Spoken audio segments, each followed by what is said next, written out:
晨，大家好啊！今日同大家分享嘅係能夠清熱靈肺、化痰止咳、痰多咳嗽捱夜咧就最啱飲嘅石黃皮煲龍脷葉茶。咁今集呢幾款食材咧，只要我哋去到街市揾翻一間山草藥店咧，呢4款嘅食材咧都可以一次過買到噶啦。買到翻嚟嘅石黃皮就係咁嘅樣噶啦，咁就圓咕碌，有幾分似提子咁嘅。功效咧就主要用嚟清熱化痰、靈肺止咳。如果係痰多啊、咳嗽啊，或者係慢性氣管炎嘅話咧，就最啱飲不過啦。咁我哋處理石黃皮嘅時候咧，第一時間就俾啲水去浸佢一陣先，大概係浸佢10零20分鐘到啦。浸鬆咗啲沙泥咧，就會好洗好多噶啦。同埋石黃皮咧，有部分朋友咧就誤以為佢係一啲嘅果實嚟噶。咁其實咧，佢嘅真身咧就係植物嘅根部嚟嘅，而呢一種植物咧就叫做腎蕨，所以石黃皮就附住咗咁多嘅沙泥喺度啦。咁我哋清潔嗰陣時咧，就有好多呢啲咁嘅凹位啦。咁我哋一陣就要細心啲咁將佢去除。如果唔係咧，煲出嚟嘅湯水咧就變咗好似煲泥水咁噶啦。真係唔係講笑㗎，我喺個網上面都見到唔少人咁樣去處理啲石黃皮，就咁沖一沖水就放落去煲，同煲泥水真係冇分別。一陣睇埋落去咧，就會知道點解㗎啦。跟住呢一沓咁整齊嘅咧，就叫做龍脷葉啦。咁見你買得石黃皮咧，通常呢啲姐姐哥哥都會介紹你買埋呢一隻龍脷葉㗎啦，因為龍脷葉嘅功效咧就同石黃皮都有幾分似。咁佢嘅功效咧就有清熱潤肺、化痰止咳、鎮咳平咳等功效，所以我哋加埋龍脷葉入去一齊煲咧，個止咳潤肺化痰嘅能力效果咧就會更加強啦。咁處理呢啲龍脷葉嘅時候咧，我哋第一時間都係俾啲水去浸佢一陣先，一陣先至再去洗佢。咁唔好睇佢而家個樣咧，好似咁靚仔咁乾淨。洗完出嚟啲水咧都係會灰灰白白嘅。咁我哋就浸佢一陣先至再算啦。跟住呢一啲咧就叫做青橄欖。買嘅時候，我哋最好就揀一啲冇巢皮嘅，就更加新鮮靚仔啦。但係如果好似我咁有少少嘅巢皮咧，都算係一啲正常嘅現象嚟嘅。咁大家唔好咁完美主義就得噶啦。咁青橄欖嘅功效主治咧就係用於咽喉腫痛、煩渴、咳嗽、吐血同埋生津止渴用嘅。所以加埋橄欖入去一次過煲咧，就會對我哋嘅咽喉嚟講就更加好。如果係靠把口嚟揾食，即係成日都要講嘢嘅話咧，呢一煲湯就真係唔好錯過，記得煲嚟試下。咁我哋又係浸佢一陣先，一陣咧先至再洗嘅。咁呢兩塊咁鮮豔顏色嘅咧就叫做桔餅。咁我買翻嚟咧就由於阿姐姐喺個急凍櫃度攞出嚟俾我㗎，所以咧佢就比較保持得好靚啦，啲顏色非常之咁鮮豔嘅。咁如果一般咧喺山草藥店度你去買咧，佢多數都一啱啱咁樣去喺個常溫嗰度攞俾你，咁顏色咧亦都唔會話咁鮮豔嘅。同埋桔餅咧，好多人買翻嚟咧就直情洗都唔使就攞嚟用㗎啦。咁我自己咧就唔太建議咁做咯，我點樣都會沖洗下佢面頭嘅。雖然咧就冇咁潤，但係我覺得咧咁樣就會安心少少。洗乾淨切粒咧就可以噶啦，咁就切幾大都冇所謂嘅。作用咧就係俾佢容易啲出味嘅啫。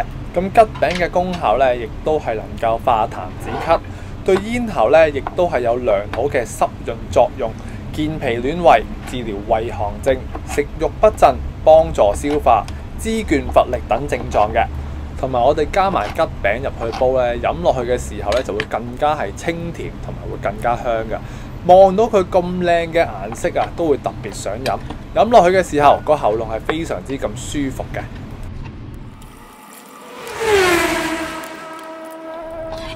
洗乾淨啲欖之後咧，我哋就有2個選擇去處理啲欖嘅。咁第一個選擇咧，就喺佢嘅欖面頭咧，就輕輕咁界幾刀啦。咁就作用咧，就俾佢出味嘅啫。咁呢一個就係斯文啲嘅作法。如果想快手少少嘅，咁就要攞翻一啲嘅重型架生出嚟，即係中菜嘅菜刀啦。咁就好似拍薑咁拍啦，咁就拍到佢呢一粒欖爆開就可以噶啦。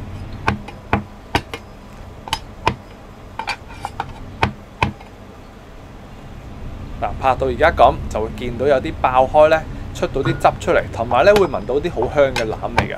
咁拍嘅時候最緊要拍準啲啦，如果唔係咧，佢就會跣嚟跣去。望下把刀咧，都會見到佢會出咗啲汁出嚟嘅。咁煲起嚟咧就會更加容易出味啦。咁我自己就會建議大家咧用翻呢啲重型啲嘅刀具嚟去拍佢咧，就會方便少少嘅。搞掂完啲青橄欖咧，又輪到翻洗呢個龍脷葉啦。咁就已經浸咗一陣啦。咁我哋睇落去嘅時候咧，真係好似好乾淨咁嘅。咁第一轉洗埋去咧，我哋每一塊葉咧都要去捽一捽走佢，因為我哋捽完之後咧，就成盤水已經變到而家咁灰灰白白啦。所以真係唔好淨係睇佢個樣咧，好似好乾淨咁啊！最緊要係每一塊都洗一洗佢，咁樣先至會乾淨嘅。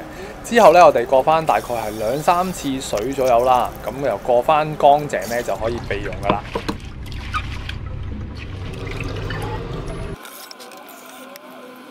到最後咧，就輪到處理翻呢個石黃皮。咁啱啱咧就見到我已經係過咗2-3次水啦。咁就係之前見到啲人咧就咁沖一沖水咧就攞嚟煲噶啦。咁我而家咧就示範下，將佢啲沙泥啦同埋佢啲根咧都全部將佢去除俾大家睇下。咁去除完之後咧，成缸水啦同埋把刀仔咧，大家就會見到有幾多沙泥喺裏邊噶啦。所以大家一齊整一個石黃皮嘅時候咧，記得一定要洗乾淨呢啲咁嘅石黃皮，先至好攞嚟煲。如果唔係就同飲泥水就冇分別嘅。同埋石黃皮除咗可以化痰止咳之外咧，仲會對輕微嘅發熱感冒、泌尿系統感染、睾丸炎等都有一定嘅治療作用。詳情嘅話咧，就可以留意翻影片裏邊嘅描述欄，嗰度咧就有更加多嘅相關資訊噶啦。洗乾淨嘅石黃皮就係咁嘅樣噶啦，就更加似一粒提子啦。咁所以咧，大家一定要洗得乾淨啲，因為真係好多泥水嘅。咁呢一兜咧就係啱啱洗咗兜泥水啦，就變成咁。咁同埋咧，我哋喺度即係將佢去根嘅時候咧，好多時候都會撞正呢啲就係爛咗嘅石黃皮啦。咁呢啲咧就需要揀翻起佢嘅，解開俾大家睇咧，中間咧係有一啲爛心啊。咁所以大家要揀翻一啲嗱，瘀黑黑呢啲咧，我就切咗嚟俾大家望下啦。咁呢啲就唔好放埋入去煲啦。搞一搞個底，就會見到啲沙泥咧都養翻起晒。咁你話我哋呢一啲點可以過一過水就攞嚟煲呢？所以真係唔好貪快，就咁沖一沖水就算啦。記得逐粒逐粒去洗，先至可以洗得咁乾淨嘅。洗乾淨嘅石黃皮之後咧，就輪到逐粒逐粒將佢拍到佢爆開啦。咁第一粒咧，我就唔到力啊，就大力咗少少，當佢攬咁拍。咁我哋輕手少少咧就得噶啦，輕輕咁拍到佢爆開啦，咁就 OK。唔好咁大力啊，太過大力咧就好似我咁拍到佢真係粉身碎骨噶啦。石黃皮都拍好晒之後咧，就可以埋爐噶啦。咁喺埋爐之前咧，都提下大家，我哋每逢煲生草藥又或者係中藥嘅時候咧，最好就用翻瓦煲又或者係陶瓷煲嚟煲。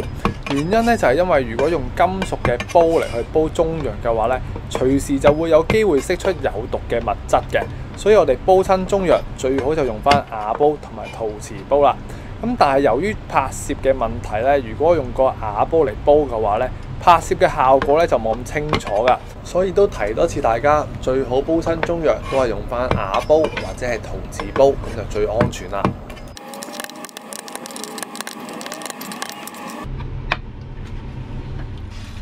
今次咧就揾翻一個1000年都未用過嘅康寧煲出嚟煲啊！用呢啲煲咧就唔會有毒嘅物質釋放出嚟噶啦。咁水量咧，今次就會落2000毫升水嘅，煲成咧就大概有6碗水到啦，就足夠一家4口飲噶啦。水滾氣咧，就又嚟到呢個最開心嘅時刻啦。咁我哋就將所有嘅材料都全部放晒入去就可以噶啦。咁就龍脷葉先，新鮮嘅青橄欖，好靚嘅桔餅，最後就係石黃皮都放晒入去一齊煲啦。跟住咧就可以冚蓋，較翻個細火煲60分鐘。咁呢一啲食材咧，我哋千祈唔好用個大火嚟去滾啊，因為如果用太大嘅火嚟滾咧，呢啲食材都係唔受火，同埋會反而佢嘅藥力功效咧都會流失嘅。咁我哋用細火煲60分鐘就可以啦。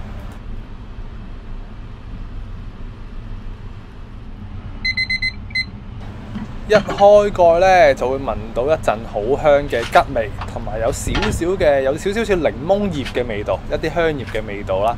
咁就揚一揚開啲葉俾大家望下先。咁都非常之咁清嘅呢一個茶水啦。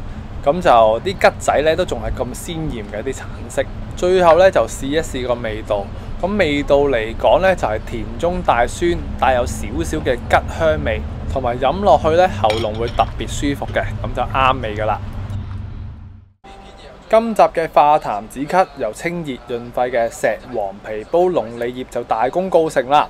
咁如果中意今集嘅食譜，又或者已經試過煲過嚟飲，覺得好飲又潤喉嘅話呢，記得俾個 like咧，有你支持就係我嘅拍片動力啦。下集再見啦，拜拜。